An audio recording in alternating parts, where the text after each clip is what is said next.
Hello guys, तपाईहरुलाई स्वागत छ मेरो आज डे 5 मिनी ब्लगमा। मैले बिहानको काम सकेर चिया पकाएर पसलमा लिएर गए। पसलमा जाँदा त कोही रहेन रहेछ नि। हाम्रो पसल बाहिर फेरि सारी उड्या रहेछ। खिच्छु भने उडिहाल्यो। चिया खाएर सकिसकेपछि म पानी खाने च्यालेन्ज गर्दै छु।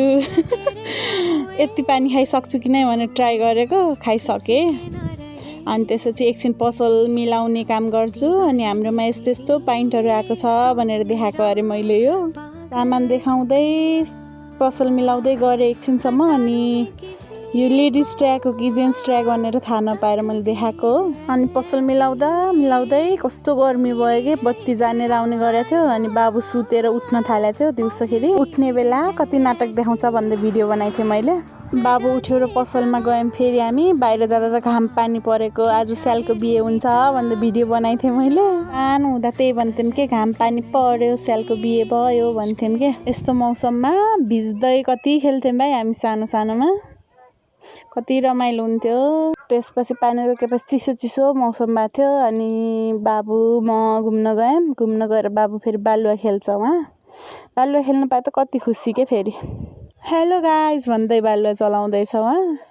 उसलाई बालुवामा खेल्न पाए त दिनभरि रातभरि पनि खेल्थ्यो होला के। त्यति खुसी हुन्छ बालुवामा खेल्न पाए त मेरो बाबु त। र पानी परेर मौसम पनि चिसो चिसो थियो।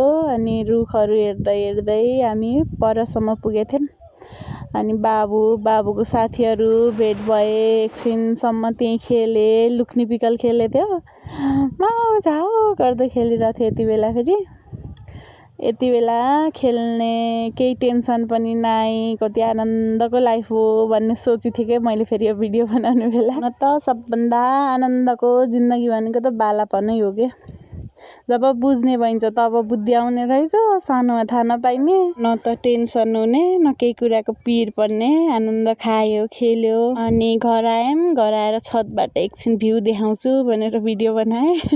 हामी बस्ने घरको छतबाट वरिपरि यस्तो देखिन्छ। यो शिवालय बजार हो। सम्म चिसो हावा खायौँ छतमा बसेर। यति भन्दै बाई बाई गाइज भन्दै मेरो छोरीले बाई बाई गाइज।